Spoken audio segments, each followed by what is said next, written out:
Shalom. Kal halayim la, Yahweh, Bahashem, Yahweh Shai, Bahashem or Kakwadash.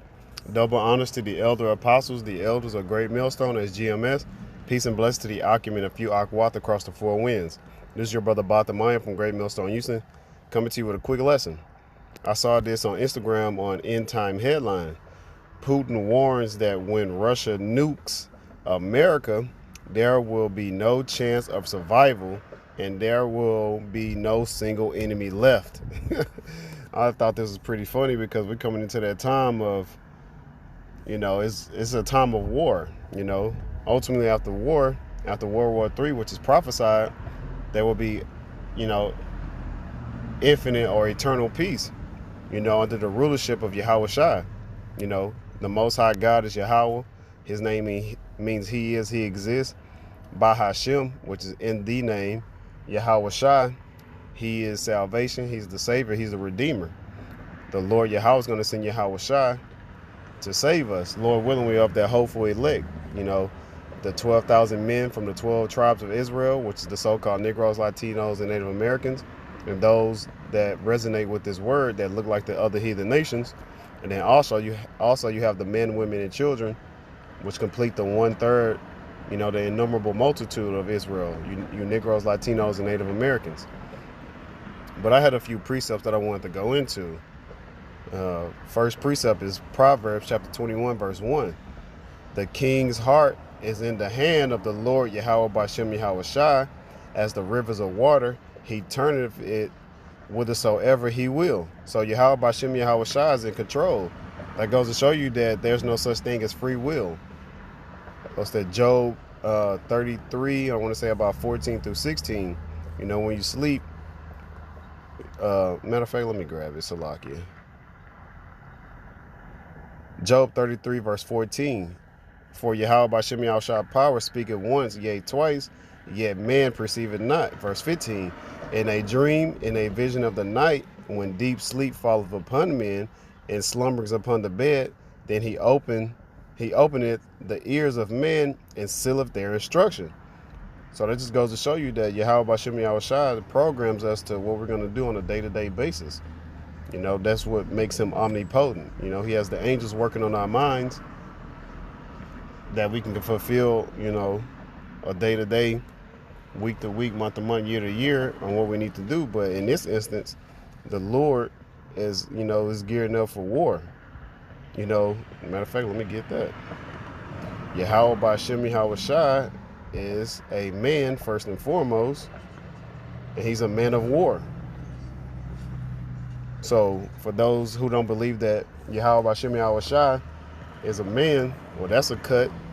And then also, he's of war, so he's not all loving. In war, you have to have casualties. You have to catch bodies, as they say. The kids say nowadays. Exodus chapter 15, verse 3. The Lord, Yahweh Bashem Yahweh Shai, is a man of war. The Lord, Yahweh Bashem Yahweh Shai, is his name. And we must call upon that name for salvation. That's our strong tower. Proverbs 18 and 10. That's our protection. Ultimately, from these destroying winds, these nuclear, this nuclear power, this fire, ultimately we don't want to be tormented with fire and brimstone from that nuclear heat, which 2 Peter 3 and 10 is going to melt the elements, which everyone and everything is made up of elements. It shall melt with fervent heat. Next precept I have is Ezekiel chapter 38, verse 4. And this is going into, Russia. Putin is over Russia. But hey, like I just brought out, the Lord is stirring up his mind. Proverbs 21 and 1, the king's heart. He's considered a king. And heart goes into the mind. Yahweh, he's the father of spirits. He is to be. He is the ancient of days. Ezekiel 38 and 4, and I will turn thee back and put hooks into thy jaws. When you put hooks into the jaws, like you have control. And I will bring thee forth and all thine enemy, and all thy army, horses and horsemen, all of them clothed with all sorts of armor, even a great company with bucklers and shields, all of them handling swords.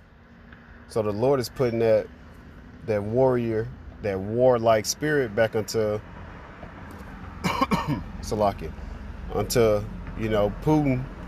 Not only Putin, but you have China, you have North Korea, Iran, all of these countries that's beefing with America. They're going to shoot their arrows, which are their ICBM nuclear missiles, here on Babylon the Great, and it's going to destroy this place. That's why it says here in this quote, there will be no chance of survival.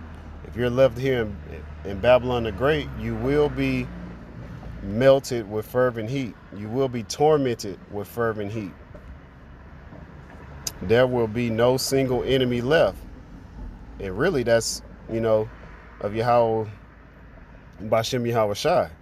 The wicked, whether it's the 2/3 of our nation, the Israelites, which is you so-called Negroes, Latinos, and Native Americans, the wicked, which is Esau, Edom, the self-proclaimed white man, and also the other heathen nations. It's going to be a lot of, people getting sent to the spirit world, because this place, Babylon the Great, the place, the land of confusion, it's ultimately an altar for sacrifice. But we're definitely around the corner from World War III. We really already in World War III. It's just that the Lord is brewing it up some more.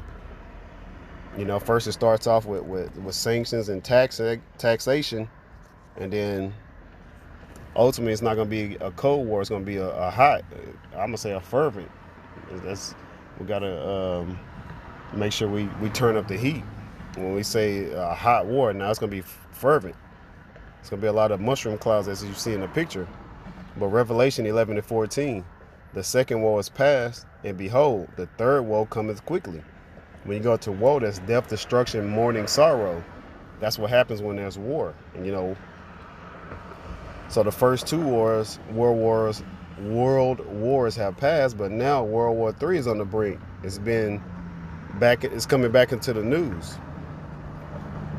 Can't wait for this place to be destroyed in 1 hour, which you can read that in Revelation 18. And I'm gonna start at 9. Then the title, I'm on the King James online, Grief Over Babylon, which is, the daughter of Babylon, or Babylon the Great, which is America. Revelation 18:9, and the kings of the earth who have committed fornication and lived deliciously with her shall bewail her and lament for her when they shall see the smoke of her burning. As in the picture, you see this mushroom cloud. They're going to see that mushroom cloud from the nukes being shot off.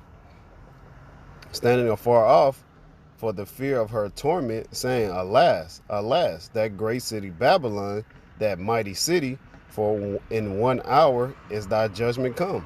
Those ICBM thermonuclear missiles, they're able to reach from the eastern hemisphere to the western hemisphere, in under an hour. So once all of the arrows are shot off, they're not going to miss. Matter of fact, let me get that. That's one of my favorites. They're not going to miss, and this place is going to be greatly destroyed, which is what we're waiting on. So that way we can get saved, Lord willing, get beamed up into the fathership, which is what some people call a UFO, but it's an IFO. It's identified in the scriptures as clouds, or also the chariots. It's going to be a large chariot, as you read in Esdras, that's going to look like a mountain. You're not going to know where it end or begin. But 2nd Esdras 16:13, for strong is his right hand that bendeth the bow. His arrows, so see, you got the bow and his arrows, that he shooteth are sharp and shall not miss. Once those thermonuclear missiles are shot off, they're not going to miss their target. They're going to hit Babylon the Great. It's going to be 200 million missiles. It's going to be, so many warheads, and you're going to have submarines shooting off missiles, different rockets. It's going to be a lot of fire. His arrows that he shooteth are sharp and shall not miss when they begin to be shot in the ends of the world. You can't shoot a bow and arrow from one end of the earth, one end of the world, to the other. That's talking about those ICBM nuclear missiles. They're called broken arrows too in the military also. I believe broken arrow is more like a missing missile, but they know that an arrow is equivalent to a missile.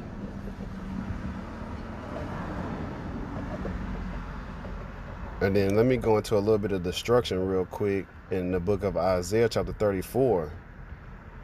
Isaiah 34:8. For it is the day of the Lord's vengeance and the year of recompenses for the controversy of Zion. Recompense is a righteous reward, a righteous payback. And it says here the Lord's vengeance. They say that, the Most High, Yahweh Bashem Yahweh Shai, is all love. Well, hey, it says the Lord's vengeance. We just read that the Lord is a man of war. Yahweh Bashem Yahweh Shai is the man of war. Yahweh Bashem Yahweh Shai is his name. So as they say, put some respect on their names. Isaiah 34:9. And the streams thereof shall be turned into pitch, and the dust thereof into brimstone, and the land thereof shall become burning pitch. And pitch goes into like tar and asphalt, from those thermonuclear missiles being, hitting ground zero, causing explosion. Then you have dust, as you will see in this photo. You see it's a lot of dust, it's a lot of smoke. Isaiah 34:10. And it shall not be quenched night nor day, the smoke thereof shall go up forever. That's for a long period of time. It's going to seem like a long period of time, because it's only going to take an hour for this place to be destroyed. But it's the smoke. We don't know the duration of the time, but we know it's going to seem like a very long time. From generation to generation, it shall lie waste, and none shall pass through it forever and forever. So this place is going to be destroyed, and it's not going to be inhabited anymore. The only thing that's going to be here is when we read in the next verse, Isaiah 34:11. But the cormorant and the bittern shall possess it, the owl also and the raven shall dwell in it. So that's going into, these desert-like creatures. We're going to have Komodo dragons, and things like that that's going to dwell here. And he shall stretch out upon it the line of confusion and the stones of emptiness. Like if you look on the map, you'll see, the outline of Texas, and the rest of the 50 states, where it's going to be a line of confusion, because we're not going to know where cities and states are going to be located. It's going to be so much destruction.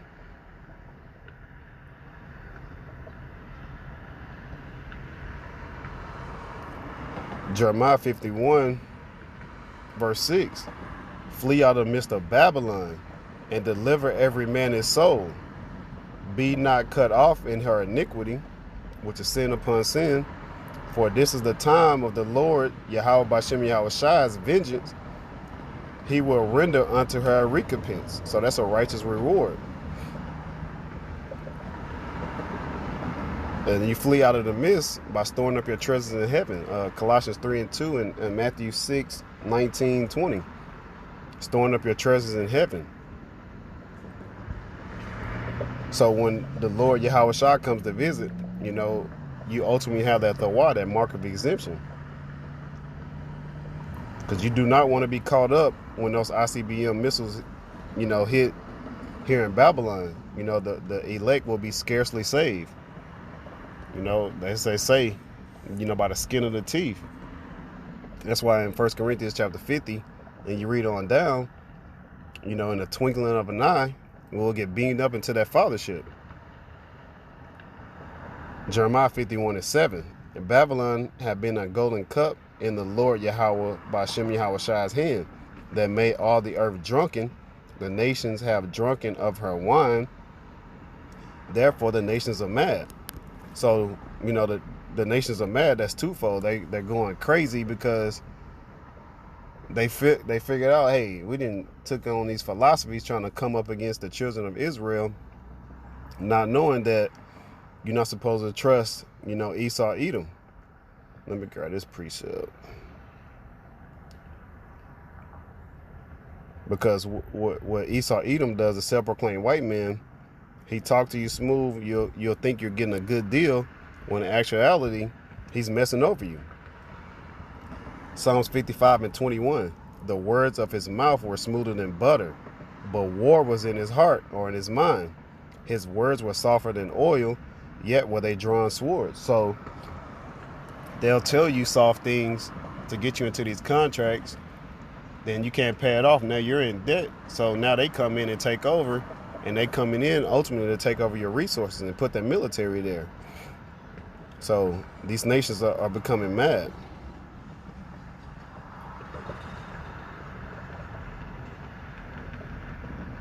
They're going to go crazy, but they're going to be angry. That's why it's twofold. So they're going to be crazy and going angry. But Jeremiah 51 verse 8, Babylon is suddenly fallen and destroyed. That's that 1 hour. Howl for her, take balm for her pain. If so, she may be healed. We would have healed Babylon, but she is not healed. So there's no healing in this place. I love when the brothers say it's like trying to put a band-aid on a gunshot wound. It's going to constantly be bleeding. Forsake her. Again, it's fleeing out of the midst. You're forsaking this place. This whore of a nation, this queendom, as the elders. I like when the elders call us a queendom, because that's what it is. It worships the woman. And let us go every one into his own country, for her judgment reaching unto heaven and is lifted up even unto the skies. Those mushroom clouds gonna touch the skies, but before then, you're gonna have these heathen nations. They're gonna be fleeing back to their countries. They're gonna be trying to get up out of here because they don't want to receive the same judgment as Esau Edom, and the rest of you wicked Israelites. But that's pretty much all that I had on this lesson. Lord willing, it was edifying. Call Halayim La, Yahweh, Ba'ashem, Yahweh Shai, Ba'ashem Rakakwadash. Double honors to the elder apostles, the elders of Great Millstone. That's GMS. Peace and blessings to the Akim and a few Akwa across the four winds. Lord willing, this was edifying and exhorting to the hopeful elect. Flee out of the midst of Babylon. You don't want to receive the same judgments. Shalom and a Baal.